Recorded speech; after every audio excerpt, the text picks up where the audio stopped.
Hello and welcome to another episode of the Practical Stoic Podcast. Today I've got for you a beautiful conversation that I had with John Kobik. Now, John was recommended to me by Kai Whiting. Kai was on his show Chi for Yourself recently, and I was really looking forward to this conversation because, as you guys know, I'll always take a recommendation from Kai, and it did not disappoint. Let me tell you a little bit about John, and then I'll dive straight into the interview. So for 47 of his 70 years, John Kobik has been connected to the media. When he was 8 years old, he knew what he wanted to do in his life. He began in radio, but he's also done a lot of camera work, including commercials, films, television, and industrials. Add to these a little bit of teaching at junior colleges and a lot of voiceover work.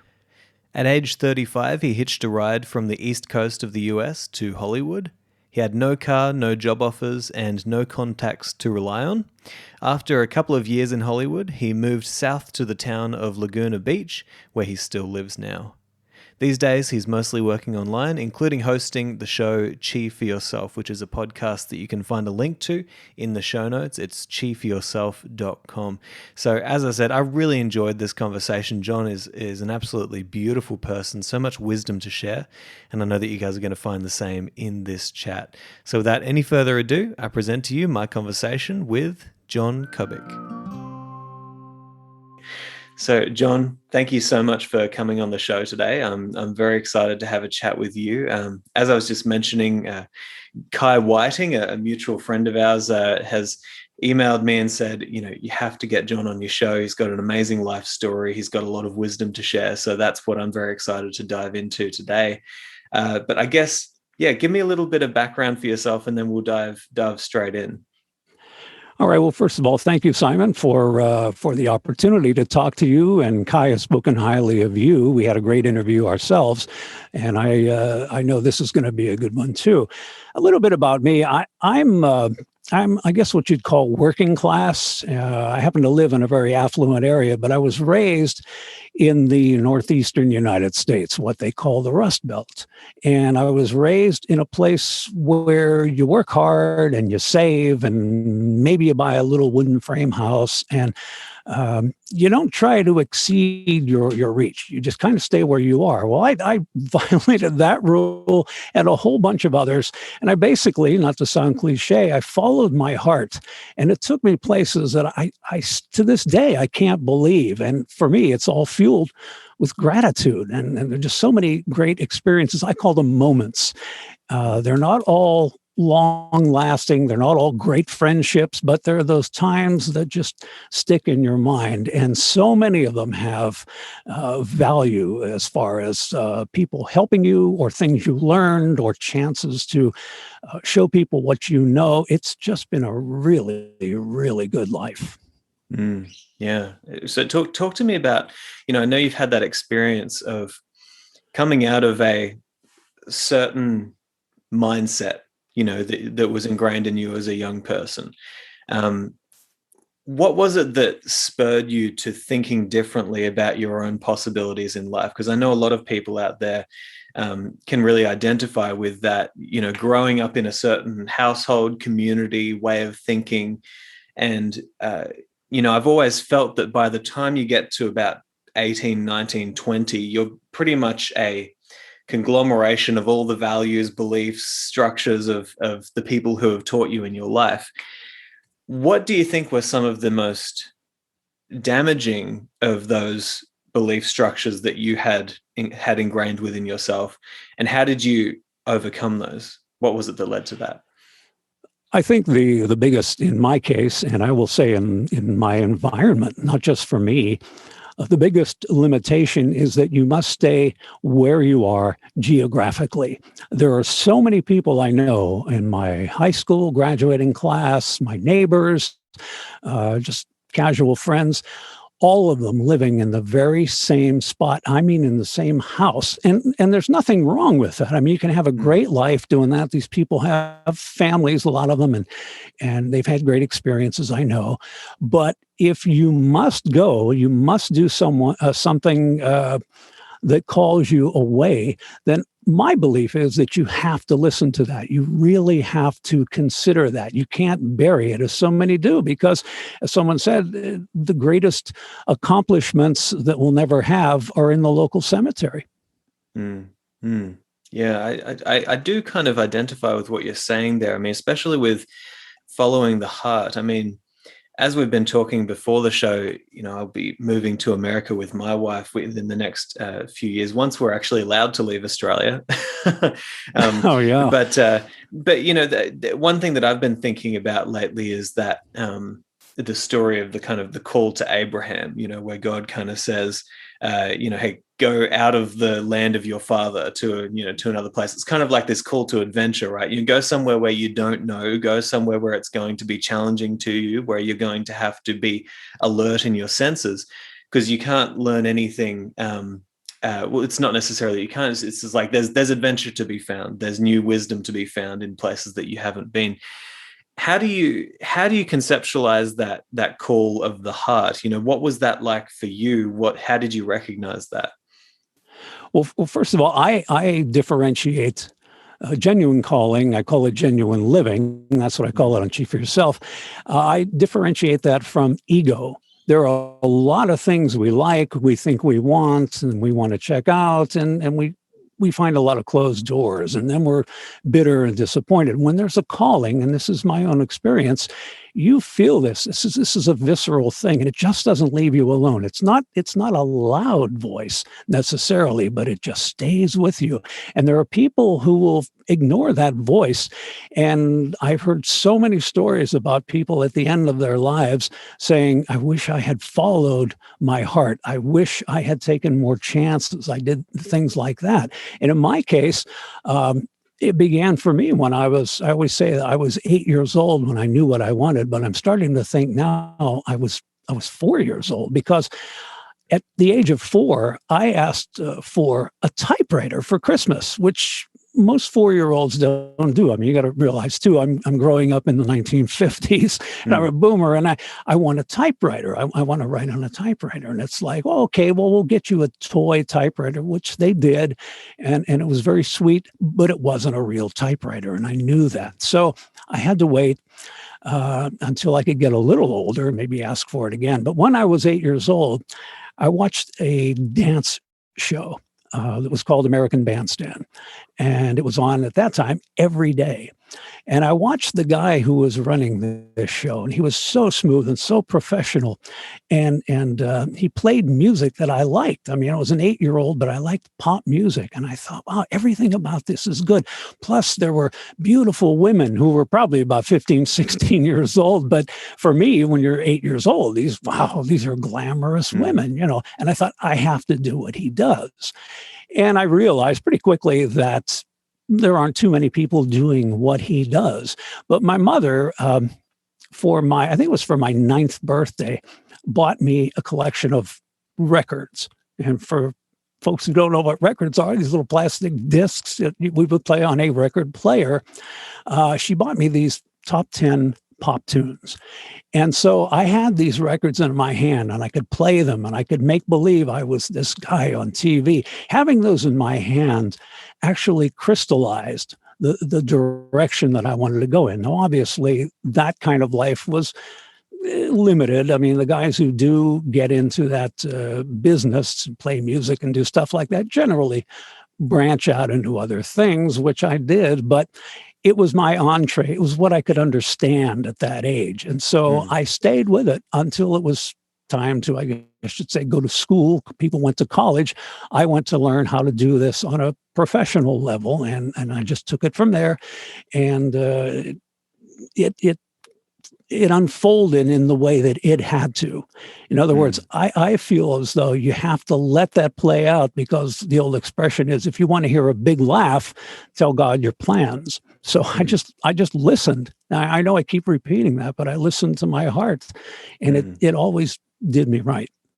Yeah. I want to dive a little bit deeper on that, because I think that there are so many things that you're discussing now that I've been thinking about a lot over the past year and a half. As we talk about, following the call of the heart, you might say, another element of what you're talking about. Oh no, we've got a a big rubbish truck outside that's about to start picking up some rubbish here. So just get prepared for that loud noise. Okay. But another element of this is also, allowing things to go on their due course, because I think that for much of my life, I've been in that kind of state of trying to force my will towards certain directions. Let me force myself upon life to try and get what I want out of life. But what I've learned lately is that there is so much more meaning to be found in stopping and sitting and listening to what it is that, like Viktor Frankl said,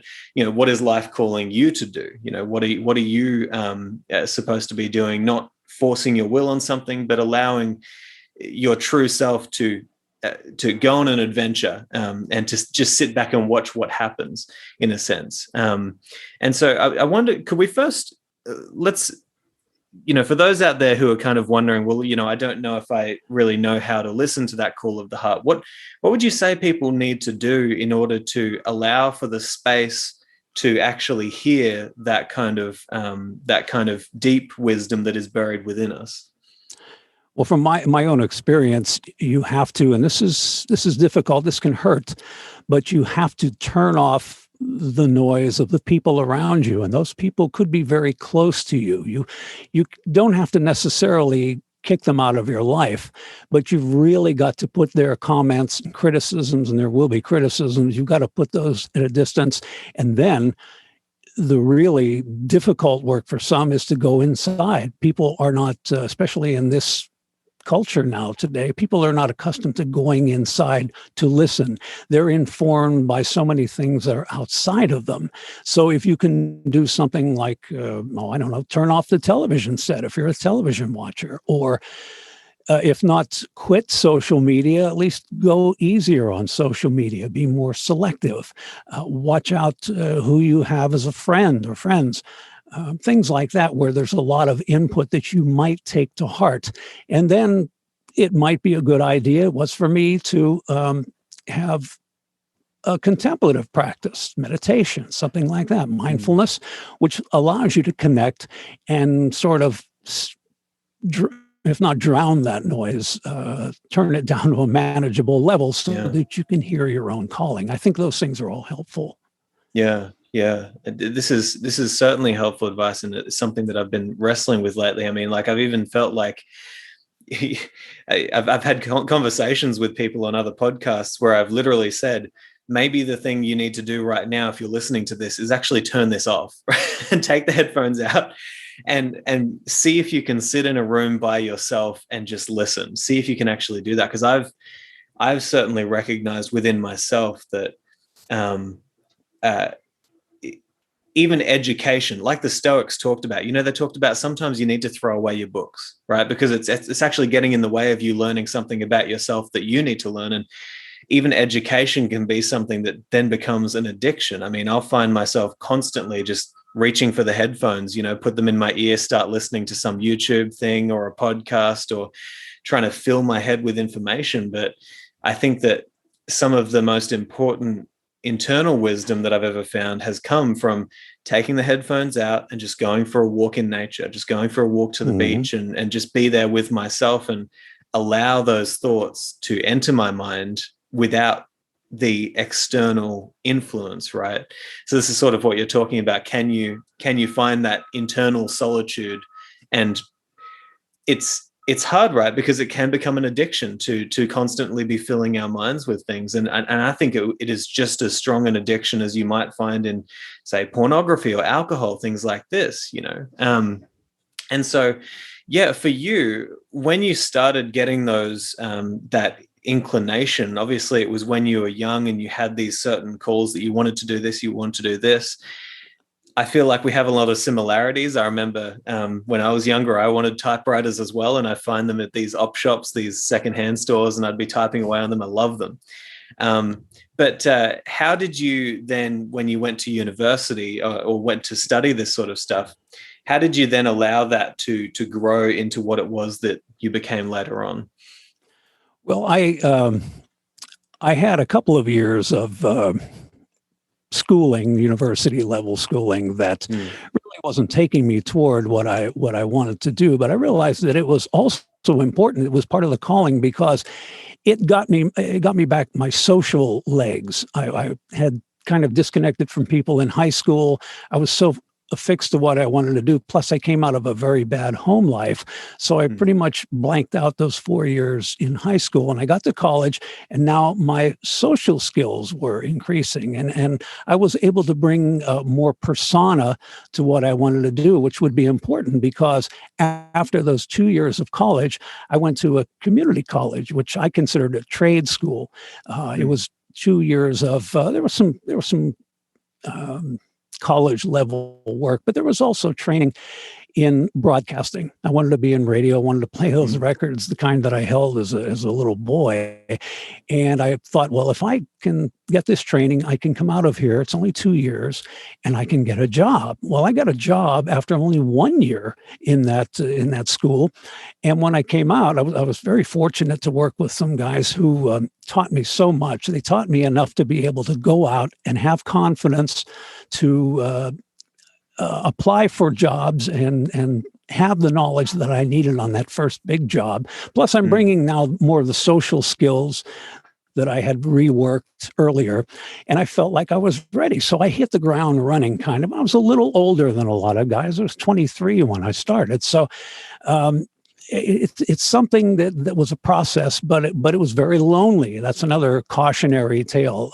Besides the criticism you don't get a lot of people being I don't know, down with what you're doing. They just kind of, yeah, right, sure, we'll see what you do. Oh, I'm going to be really terrific. Yeah, but when you're working in a town of like 1,000 people, big deal. Who cares? I heard that too, and you've got to get yourself in that position. You talk about Stoics. Courage was important, one of the bedrock virtues to the Stoics, and I think it was Winston Churchill who said courage is the most important of all the virtues because it's upon courage that all the rest of the virtues rest, and you're going to need some courage. That I can't deny. If you have the kind of life coming through you that wants to be lived like I did, and it sounds like you do too, you're going to need some of that for sure. Yeah. I couldn't agree more with the importance of courage. It certainly seems like, if we really think about it, if we really think about our own actions, and if we dig deep and we try to understand how we have been approaching life, I've certainly found this in myself, that so much of the time we allow room for mindsets and ways of, thinking about approaching certain points in life that are not helpful to us, and they're actually dragging us back. And the stories that we are believing about ourselves are really, not coming from a place of courage. They're coming from a place of, this kind of weakness and this negative view of who we are. And I guess, life is tough, right? It's a situation of gird your loins, because it's not going to be easy if you want to achieve anything. When you did start getting into radio, I'm interested to find out about how you have dealt with your own proclivity as well as those of people around you. I mean, in a performative kind of career, I know that there's a lot of room for for a certain fakeness, for being one person, but then, you're really a complete other person underneath if you dig deep enough. How did you navigate those waters of the kind of proclivity of performing people to adopt a persona over the true self? Mm-hmm. Well, one of the good things about coming from the area that I come from is that they don't suffer fools gladly. If you're not a real person, if you're not coming from a real place, they're going to let you know about it, and they're going to shame you, basically. So it's humiliation or humility by force, I should say, which sounds a little strong, but I think it was a good lesson, really, because once you learn that lesson, you get a kind of a grounding that can't be compromised by the things that you just mentioned. And Mm. when you go in a direction like I did, you end up in Hollywood, that's really a good thing to have, because you can fall in love with yourself. You can think you're really something rather than just putting your nose to the grindstone as I did.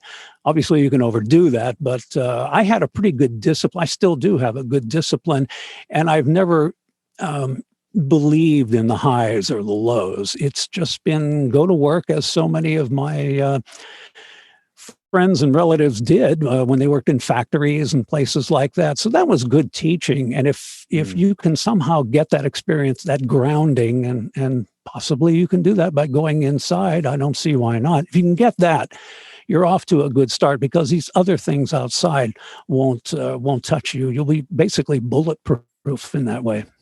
Yeah, yeah. I'm certainly reminded in what you're saying of one thing that I heard Glenn Beck talk about. He had a great interview with Tim Ferriss that I really enjoyed, and one of the things that he talked about was the moment in his career that changed everything for him, which was the moment where somebody came on the radio and kind of asked him, hey, Glenn, you're talking to us about how to live a good life and all of this sort of stuff, but you've got it so easy. What do you know about going through challenges and stuff? And in that moment, he basically on live air revealed to his whole audience that, he was struggling with alcoholism, and, Sure. he'd gone through this and he'd gone through that. And he said that he looked at his producer after that and he said, you've been here on the last day of my career, but it actually turned out to be the best day of his career, because everybody now was able to see behind his mask, and that authenticity just blew him up. Everybody wanted to hear from him now because he was willing to speak the truth. And I think that there's a value in that, right? There's a real value in being able to be completely authentic with people. I guess talk to me more about that kind of mindset that they had where you grew up, because I'm interested to hear about that. I know that it seems to me like there's this stigma of city folk, Hollywood folk, Yes. that, it's not necessarily the same as like a small country town sort of thing. Talk to me more about what you learned in the kind of small town vibe of where you grew up. Well, dream killers are everywhere. And the nicest, closest people in your life can be dream killers. And so you're constantly being aware and on the outlook, or on the search for anyone who's trying to do that, because they seem to come from every direction. So without being defensive, it's a juggling act, and you have to maintain your wonderful self, the wonderful person you are, and still say, whoa, wait, keep your distance if you're coming here to. And I had my brother and I both got into the media, and we had one relative in particular who we would see from time to time, and he was a failed entertainer. He's an entertainer. He was a singer who never got started. And he had a way of trying to talk us out of our dreams. So it got to the point where we would check with each other from time to time. Oh, did you talk to, today? Yeah, I did. What did he say? Well, he was this and that. So we kept each other afloat in that way. If it's possible to find someone, if you do have someone you can trust in, it does happen. Trade notes, and or if you have someone who's doing the kind of things that you want to do, or is close to, or something similar, maybe they'll be supportive. Any port and storm in that case, because with all the negativity, and we're talking about now the 50s and 60s, when people were, it was mild compared to some of the viciousness we see today. People will really come down on you. So yeah, if you are in that atmosphere, you want to either find someone who can be supportive, or be your own support. But in my case, it was so entrenched. You're talking about people who've come from poor European countries mostly, and their stock in trade is to work with their hands, to be in a factory, to dig coal, or to make steel or something like that. And you're going to, what? We don't do that. That was the underlying message. There's always somebody there to tell you, we don't do that, or you don't do that. When I bought my house, somebody said to me, "Oh, you're moving to Orange County," and they said, "John, that's not you." And I thought, well, what is me? Fortunately, I didn't get caught up on that, because that can actually that can affect someone. Like, oh yeah, I should back off a little. I should tone it down. No, I say don't tone it down. Live what you must live, and kind of let the chips fall. And I really Mm. think it pays off. You don't have to be insufferable about it, but you must be persistent. And that's the thing. That's the thing Yeah. I didn't grow up with. Um, but I had to learn to come up with, because it was Yeah. crucial. Yeah. Yeah. But I don't think you get a fully actualized human being without, having that persistence, right, of trying to, Yeah. go on the path that you have been called on. Even Seneca, you're reminding me of many things that Seneca's been saying in the letters that I've been reading lately. One of the things is he talks about, you know, you mentioned earlier that you didn't quite, I think the word you used was you didn't quite believe the highs and the lows. Something that Seneca talks about is, uh, you know, whether you're in extreme poverty or whether you're in, whether you've come upon extreme riches, you don't want to you don't want to believe those highs and lows. You don't want to believe that they make you who you are. You always want to understand that there is something about you, which to the Stoics, it was that capacity for reason and sound judgment and the soul. That was the thing that was most important. And that was the only good to them when there was virtue of the character. And so Seneca would talk about how, that his ideal rich person is somebody who hears that he's wealthy but doesn't necessarily believe it, doesn't let it go to his head. Talk to me about some of those highs and lows that you've gone through in your career, and how you managed to find balance in the good times and also strength and fortitude in the bad times. When I began on this journey, I lived, I like to say, in a shoebox. I mean, I literally had a shoebox with all my important papers and things like that. I had an old 1970s vintage car that I drove around sometimes when it wanted to be agreeable. I can remember a time, one of the worst winters we had in the Northeast, where I lost my apartment, I lost my job, and I lost my girlfriend, all within the space of several weeks. And I mean, things were really, really tough. And I kept that dream in front, because somehow I knew it was right. I knew the other things, not to put anyone down, but I knew that what I was feeling was so much more real than what I was seeing and hearing and all those externals. So I stayed with it. Now, on the other side, I've had opportunities to work on films and TV. I know what it's like to have a dressing room and a trailer and people handing you scripts. I mean, this is not, I didn't do this with any great regularity, but I've done it enough to be in that sphere and to make some pretty good money now and then, and to have people waiting on me. I mean, that's pretty lofty stuff. So that really wasn't any more believable than the shoebox days. And as someone once said, you have to love the process if you're doing the kind of work that I did. If you're in love with the glamour, you're in a lot of trouble, because people would say to me in a store, if I went in to buy some deli meat, or say, "Hey, I saw you on TV last night. I saw that commercial you did." I call it locally famous.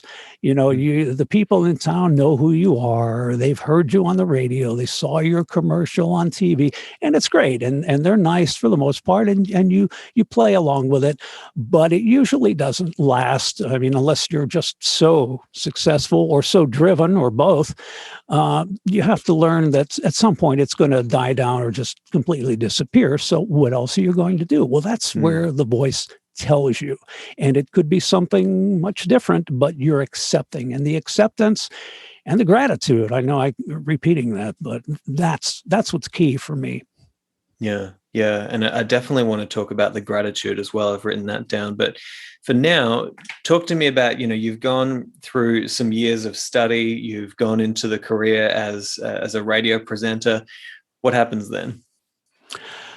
I worked my way back from my little 2-year school back to my hometown. I had had a plan in my mind, and I was following it. Because as a child, I lived in my head, having a very bad home life. I had to kind of grow up quickly, and I had to know adult things. I had to see trouble before it happened. I was, like I said, living in my head. So I made a plan, and I worked my way back to the city where I was born. And I was doing well, and I thought, oh, this is it. It's going to be this, and even better right here. And I almost felt the tap on my shoulder, don't unpack. And I thought, well, wait a minute, what do you mean? This is the dream. No, it isn't. And a series of events, I swear they all fell into place. There were so many of them, but I met a guy at a conference. I was interviewing him for a magazine. I was doing a magazine article, and I listened to him, and I realized he was spelling out my life. I said, that's what I want to do. Just like the guy so many years before who was playing the records. This guy was living on the West Coast. He was doing films. He was doing commercials. And I thought, wow, you can imagine doing that in a place like Hollywood. And hard to believe, I know, for some people, but it was only a few weeks after that I was downsized in the job that I had at home. And another person who worked there, a person who was laid off, said, hey, I'm going to Los Angeles, and I'm going to live with my boyfriend. He teaches at USC. Would you like to go out there and we'll share the driving? And I just said, yes. I mean, I'm 35 years old, and I was, oh, okay. So we made record time, something like 5 days, and we did it in the winter. Drove to Los Angeles, and I swear, I didn't want to stop. And she dropped me off because it was her car, of course. She dropped me off in West LA, or I think it was somewhere in West Los Angeles. I had a suitcase and an old typewriter. There's the typewriter again, and one tie and a decent shirt. And she said, bye. And that was it. She was gone. She left to live with her boyfriend. And I thought, well, okay, I don't know anybody here. Gigantic city. What'll I do? Rent a car, get a motel room, and one step after another, get an apartment and find a job, and all the stuff that you would do if you were starting all over again. And it just accelerated from there. I was able to get some on-camera work. I got more radio work. But of course, being in Los Angeles, there was a whole array of things that some familiar, but a lot that were not familiar. There were types of commercial work, industrial films, voiceover work, characters. I was teaching. I was just running, all the time, and I loved it. It's the kind of thing now that would probably grind me into powder, but it was in my heart, and I thought, I'm going to do this. I want to do it all. I want to eat from this table. And so, it's just mushroomed, and it took me to where I am now, which obviously we've slowed down.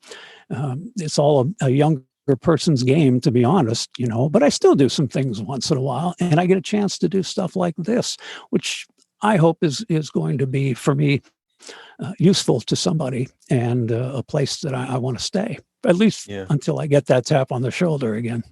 Yeah, absolutely. Yeah. Well, I'm going to ask you for some advice from, for what I really need out of this interview. So I'm going to be selfish here, but obviously, sure. I'm moving to California, and I've thought along the way, that this is, seeing as I'm going to be in here, the kind of epicenter of American creativity, you might say, especially within the film industry, obviously. One thing that I'm interested in is being a creative person myself. I would love to throw myself into various opportunities within that group of people and see what I, just like you did when you got there, go see what I can do, whether it's voiceover work, whether it's acting, things like that. I would really enjoy. I imagine that I would enjoy. What were some of the best habits that you had developed that allowed you to get your foot in the door to most of those jobs that you managed to get yourself?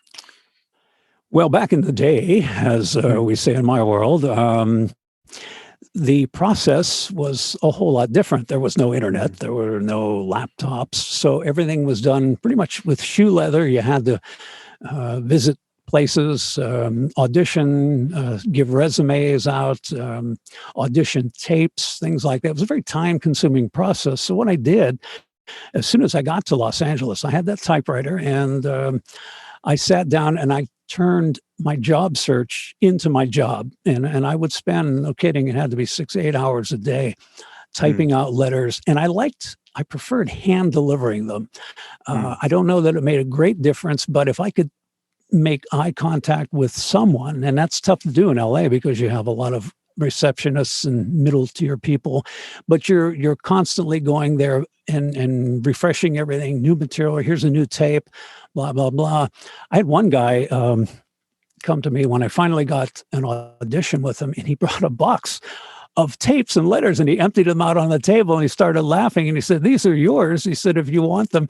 And we had a good laugh over that, but it was an icebreaker in a place that's pretty icy sometimes. So anything can help, if you're persistent. So stay at it. That would be my, don't give up, because if it is that true voice, it will come through in some way. It may not be what you had pictured, but it will work. That's my belief. That's certainly a sense that I get, is that if you one thing that I kind of noticed lately is that when I'm doing anything creative, if I try to force myself onto the creative path and create something that I want to create, it never quite goes as well as when I allow the thing to create itself and to create me in the process, if that makes any sense. It does. To watch where it goes. And then often what happens is, as you might agree, you might find yourself in a place that is far better than what you could have imagined. That's certainly been something that I've experienced. And what were some of those unexpected benefits of allowing yourself to flow on that path, and what came to you that surprised you, but actually was, a wonderful surprise? Well, when I was doing radio, my first job in Southern California, the guy who hired me was doing radio commercials, a lot of voiceover stuff, and I thought, I'm going to make a tape, and I'm going to take it to the agent that this guy was using. And so I brought my little cassette, it was a little audio cassette, and I brought it to this woman's office, and I put it in front of her, and I said, I'd like to be represented, and would you consider doing that, representing me? And she looked at me funny, and she said, "Do you want to do films?" And sure, and she said, "Just a minute." And she went into her back room and came back with a script. And fortunately, it was kind of a presenter kind of script, which was similar to a radio commercial. So I just stood up, got out of the chair, stood up, and started to be animated and talked the part, not expecting any of this. So she heard me read a few lines, and she said, "Okay, fine." She took the script from me, and she said, "Now here's what you do. You get a photograph from the photographer I recommend that I use. You do that, and you take your resume and you staple it onto the back here." And she showed me how to do all of this stuff. And she said, "I'll start sending you out." And that was the start of something on that day I never expected. So you have to go sometimes with what's being presented to you, even when it is a surprise. And another kind of sad example, I have a friend who lives in San Diego who we have the same agent right now. And I see him from time to time, and he says, "Is she getting you any work?" And I said, "Well, if she doesn't get me the work," I said, "she just gets me in front of people." I said, "How about you?" "Oh," this guy said, she wants to send me on these print jobs, where I get my picture taken and all that. I'm a voiceover guy. I'm saying, don't you understand that this is a whole nother avenue for you to explore? You're not getting the voice work. I think that's telling you something." He wouldn't listen. He's here to be a voice guy, and he's getting to be bitter about it. So if it does, if the path does change a little bit, think about going down that road, because it might surprise you. Yeah. Yeah, of course. Yeah, it's good advice. I mean, we need a certain flexibility in life, right? With Yeah. everything that we do. What were some of your favorite gigs that you did, or movies, or what were the favorite projects that really you felt this is exactly where I want to be? Oh, the one where I had the trailer. Yes. It sounds so it sounds so pretentious, but I was doing a little guest star piece, believe it or not, which is still blows me away. But it was for the Sci-Fi Channel. There was a show called The Chronicle, and Mm, this was a good job for me because it got me a Screen Actors Guild entree. And at that time, you had to have so many jobs worked leading up to your getting mm, into the union. So I got that. But you have a trailer where they're bringing you. I mean, fresh cut fruit, and they're changing your script, knocking on your door. Here's a change to the script.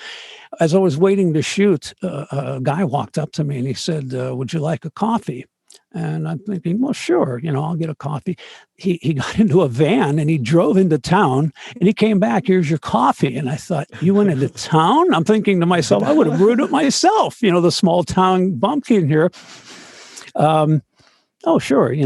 There was another time that I was working in Hollywood and doing a commercial for the American Psychological Association. And I was standing next to one of those director chairs. And I was watching one of the other people in the shoot and just admiring what he was doing, learning. And a woman was walking by. She kept walking by me next to this chair, and she stopped and she looked at me and she said, "Why don't you sit down?" She said, "It's your chair." And I said, "Oh, right. Yeah, I knew that." I'm thinking, I'm a guest here, and it's my commercial. And it came home to me that, you're worthy of doing this. mm, You don't have to play it cheap, as we used to say in my neighborhood. You're there for a reason and you deserve it. Early in life, I had self-esteem issues. I had a lot of confidence, but not a lot of self-esteem. So if that is a problem, um, work on that, because that'll come up and bite you sometimes, and mm. you can scuttle your own success that way. So you want to be on the Yeah. lookout for those kinds of falls too. Mm. Did you find that that was a big hurdle that you had to get over? Was those self-esteem issues, or lack of self-confidence, you might say? And because I've often found that I'm interested in, is a lot of this in many ways the way that your natural composition of your personality was pulling you forward. Like I've often found in my life that you know uh, there are certain obstacles that I might have to get over, except at the same time, it's within my natural disposition to find ways of getting over that, like, and so Hmm. um, for you, was that self-esteem a big hurdle that you had to get over, or is that something that you feel as though you had a natural inclination towards being able to figure these situations out? If that question makes any sense. It does. It does. It does. I have always separated self-esteem from Mm, self-confidence. When I was growing up, my mother would say, "Well, why should you have problems? You have a lot of confidence, And I mm, I had a hard time telling her, "Well, I have confidence, but I don't have self-esteem." What I would do, for instance, is while I have trouble or had trouble raising my hand in class, let's say. mm, I was terrified of being called on in class. And yet on Sundays, I would get up in front of the church, the largest service with the most people, just packed with people. And I would read um, announcements, religious type information, mm, things that a fifth grader normally, is not real familiar with. And I loved it. It made me feel like I had the crowd, in my hand, and yet I'd go mm, back to school and I'd be terrified again. So it's two different things. And self-esteem for me was something that was, well, I hate to sound like I'm blaming now, but it was kind of taken away from me. I had this thing, you don't deserve that. I had that lesson put into me early on, and it took me a long time to really deal with that. But confidence, as I see it, is just proving that you can do something. I was pretty good at reading in class, let's say, when I got called on, read this page from the reader, and I would read. I could stand up and read. I thought, okay, that gives me a little bit of confidence, so I could read later in church and things like that. So the confidence came. The self-esteem, that literally took decades to work on, because they really did a number on that. But I managed to not make them collide in a way that hurt me professionally, because obviously it can. I mean, you can take to substance abuse, you can do things like that, and really trash your own best efforts if you don't have self-esteem. See that in Hollywood all the time. So yeah, that was a problem for a while for me. Yeah, yeah. You're reminding me so much of myself. I mean, I agree. Like in class, man, nothing was more horrifying to me than having to speak in front, or like to be called upon in a class to answer a question or something like that. But at church, man, nothing was more exciting to me than getting up in front of church and giving a speech, or talking. Right. But I want to come back to something that you mentioned earlier on in the interview, which is gratitude. You felt like that is a massive part of your own path. And I've always felt, and this is something that I definitely share with my own listeners, is gratitude is like it's one of the most important things that you can have on any sort of personal development path, or path of self-growth. What has that looked like in your life, and how did you cultivate that?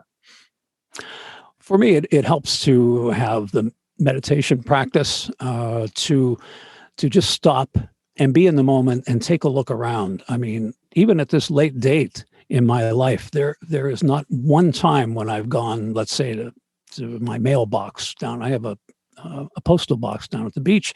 I go down there and I'll sit on the boardwalk there for a few moments. And every time I do this, and it happens too when I'm in the car and I'm driving home the Pacific Coast Highway, I say to myself, I'm not vacationing. I live here. I actually live here. I know it sounds like a little kid, but in a way it is, I suppose. And I think, man, I am really, really in a good place. And I'm just so appreciative of that. I mean, I'm a salesman for Southern California. I know it's taken a lot of heat in a lot of ways, but I think it's the greatest place in the world to live. I'm not sure about growing up here.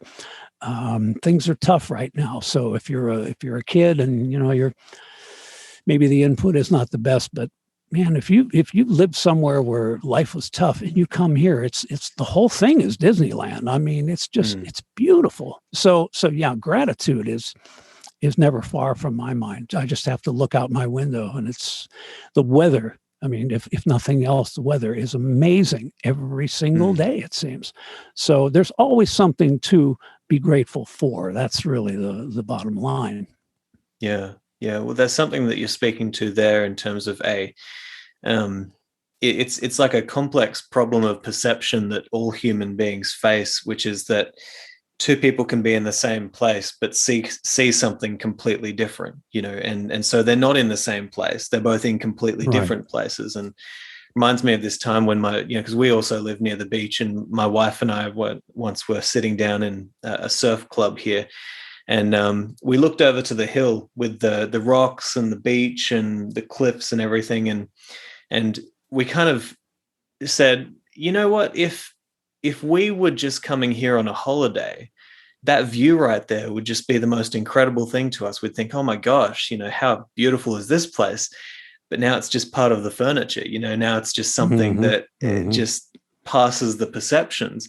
And I think that there's a real question there, that what gratitude is trying to do is not necessarily trying to force yourself into saying, oh, I could be grateful for this. And I could, no, it's when you actually look out, what is it that you actually see in the world around you? Because not everybody sees the same thing. And so we need to allow our perceptions to show us beauty, even in situations where it isn't as good as where you are or where I am. Even in those situations, there's always something that you can find.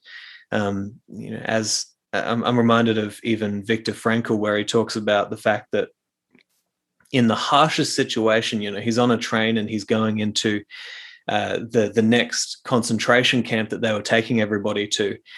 And he remembers seeing that this concentration camp didn't have a chimney, which basically meant that they were going to survive. They weren't going to be burned at this place. And everybody on that train was filled with joy in the roughest possible situation, because what they saw, wasn't a concentration camp. They saw no chimney, which means we get to live another day, which is just, if that story doesn't teach you that you can find beauty and joy wherever you are, I don't know what possibly could. But now I want to jump into, what you're doing now. So, you've had this very fascinating life going through all of these various careers and following the path that you felt you were being drawn to. And now you've got this radio show podcast called Chi for Yourself. Talk to me about how that came to pass and what you're looking to do with this show. Well, Chi for Yourself, of course, is a play on words, which I'm partial to. Chi for yourself, see for yourself. But it basically honors the Chi energy, the Chinese idea of essential energy in all things. And we like to think of ourselves as champions of good Chi, keeping that energy in a good place in order to live a genuine life. If you stay in that kind of mindset, then it's I think a little easier to live your life as opposed to one that's dictated by the externals. And the show itself, and in fact, all of the segments of Chi for Yourself and chiforyourself.com are dedicated to possibly helping people to live a different way, or to learn some things, change their mindsets, just keep them on the rails as best we can. I think of Chi for Yourself as sort of a backstop in baseball, where you have a tendency to send all of your blame and reasons for everything around you outside. Chi for Yourself just kind of gently brings it back to you and suggests that you look inside, that you be proactive in your own life and keep that energy in a good place and just progress in those steps, kind of like the ones that took me through life. And I believe if you trust them, that the process will take you where you must go. Mm. Yeah. Can you talk to me a little bit more about this idea of Chi? I've heard of it before, but I'm not that familiar with the idea. What's the ancient background of this idea, and how is it used? Well, Chi is an energy that's present in everything. It's an energy that can be higher, lower. Obviously, you can't destroy energy. Energy is a thing. And if you're in the mindset, let's say, that keeps your energy higher, you're much less prone to physical diseases. It radiates in a sort of a sine wave, if you can imagine that. It's one of the things that studying radio taught me, that energy has a picture. You can see it. You can paint it sort of like what it does. It'll go higher. It'll go kind of flatlining. If you can keep it in the good place, then you're much more likely to not only do more of what you're intended to do, but attract more. The attractor energies are such that you'll see an opportunity that you need to take. You'll find a book that you have to read. You'll get a business card from someone that you really ought to call and be proactive. Of course, I'm not saying that things will come to you without any effort, but you'll see the path. And when you stay in that good mindset, when you're in a lower Chi energy, the lower energies are more solid. They're less of that rising kind of, airy energy. Now they're solid, and things like illnesses have a very low energy. They have a very low modulation, and it's like a thickness. So a tumor can be a very low energy situation that someone has to deal with. So if you stay in those higher energies, it can help your health too, as well as your direction. Yeah, yeah, absolutely.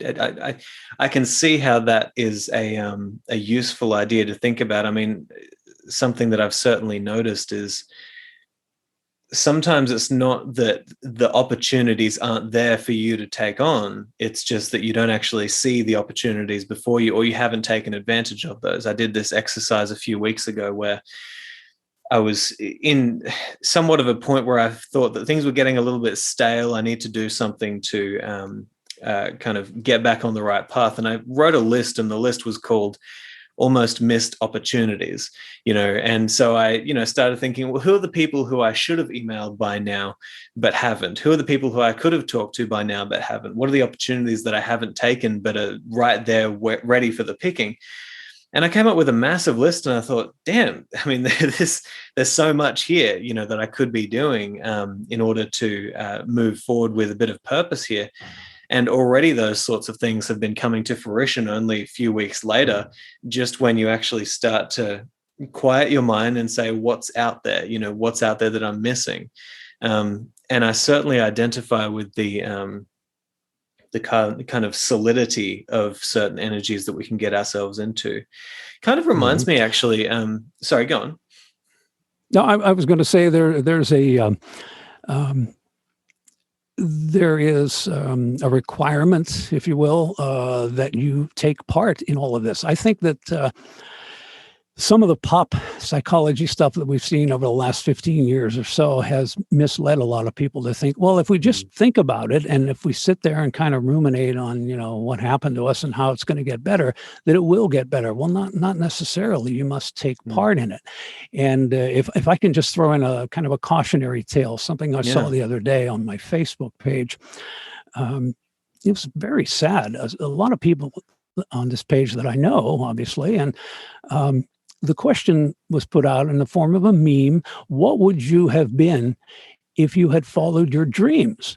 And the resulting thread, just went all the way down the page, and people were talking, oh, I would have been a teacher. I would have been, I don't know, I would have started my own business and all of that. And people treat it as though, oh, well, I didn't do it.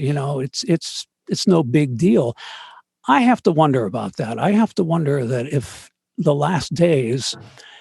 in the last days, you're going to be one of those people who says, what if, and to me, that's hell to die knowing that I missed the boat. I blew it. I was here and I didn't get the job done. So that's my opinion. But I mean, it was sad seeing that. And I would just say to viewers, really give some serious thought to what's trying to nudge you, what's trying to push you forward, because it's something I think you really need to listen to. And I think you'll be glad that you did. Yeah. I've been wrestling with that question lately of do we have an ethical and moral obligation to listen very deeply to exactly what it is that our self is calling us to do? And often that does come in the way of dreams, but, as in this would be my dream for my life. This would be my ultimate goal. But also, that, like you said, there's that deep feeling of a calling. Do we have an ethical obligation to try as hard as we can to listen to that, to quiet the mind, and then to go on that path despite where it takes us, despite the calamities it might take us through, and despite the highs? We should follow that, and that's a really hard question to answer, although go on.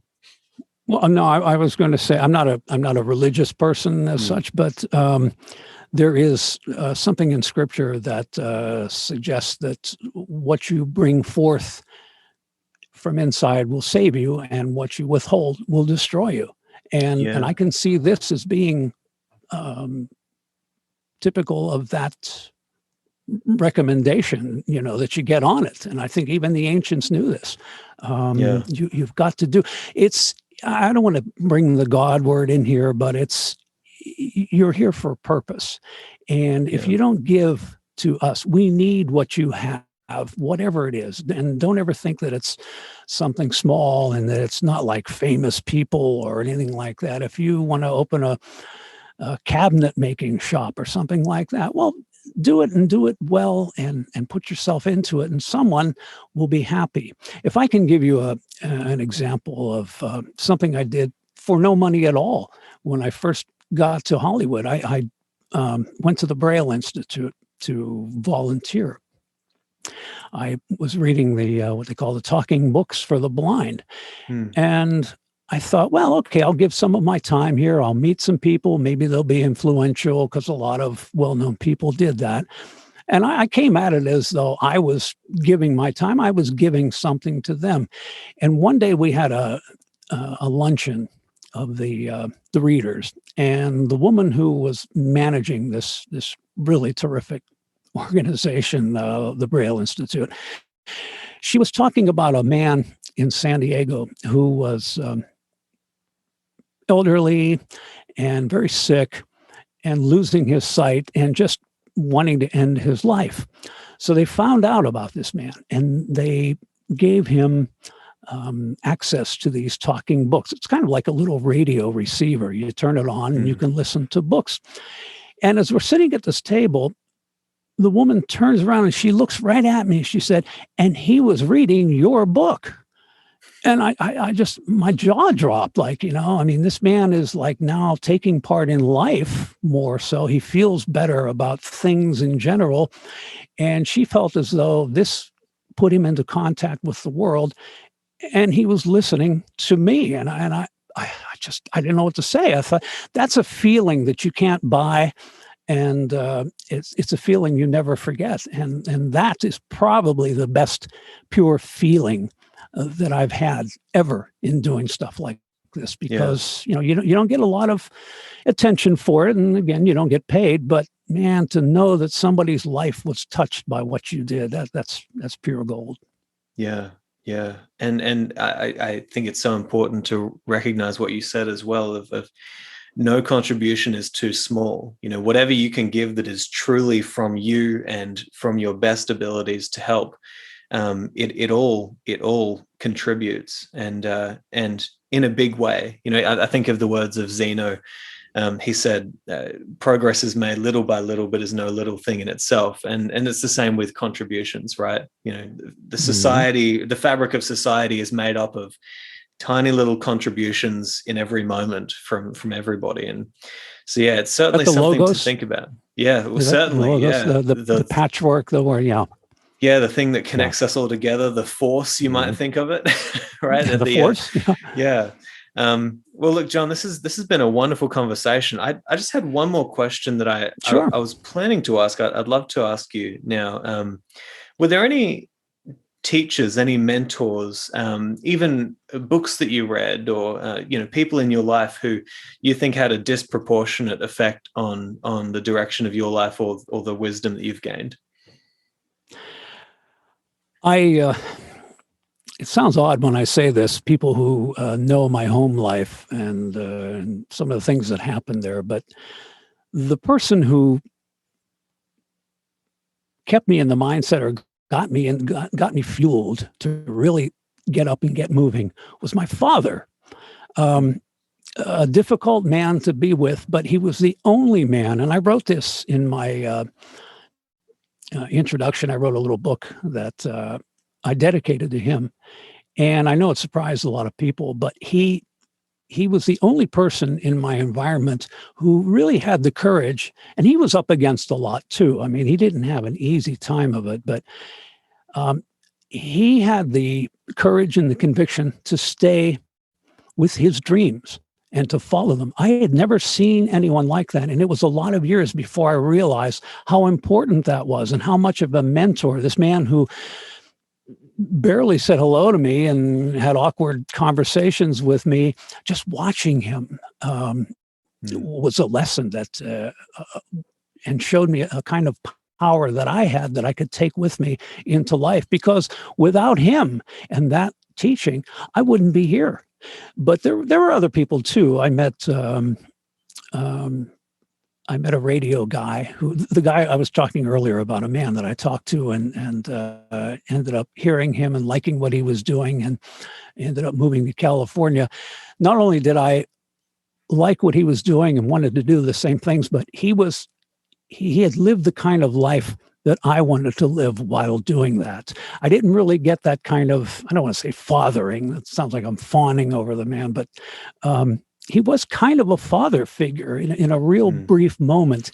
And then the fact that he was doing all these things professionally that I wanted to do, he was also important. But there's no question my dad was, man, he was very important. He was a force in a very quiet and sometimes angry way. Yeah. Strange. Yeah. Yeah, it is strange, right? How sometimes the people who you wouldn't expect to have the strongest influence, if you actually pay attention, they've always been there, in the back of your mind. It's very interesting. Yeah.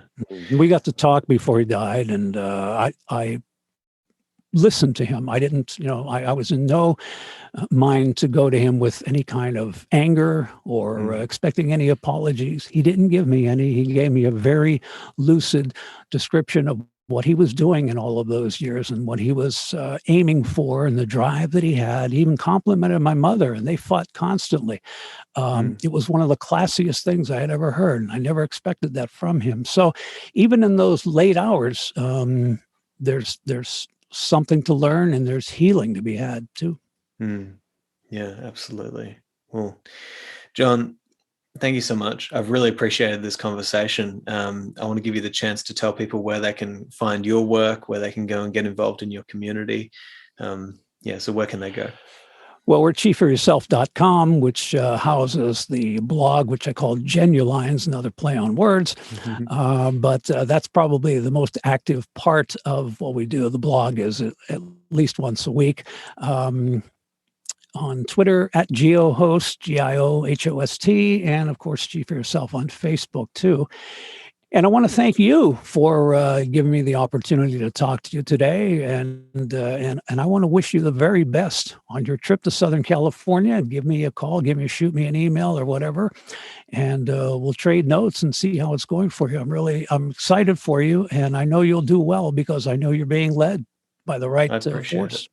Well, thank you so much. Yeah, John, I appreciate that. It's good to know that there's friends over in California, and you bet. And I guess we'll talk very soon. Let's. Be well, Simon. Hey there, YouTubers. I just wanted to let you know that if you love this episode and you'd like many more just like it, then you can head to patreon.com/Simon J.E. Drew. There you'll get access to exclusive episodes that haven't been released yet, as well as many other benefits. Also, if you'd like to work one-on-one with me in my coaching practice, then you can head to simonjedrew.com/coaching. Talk to you soon.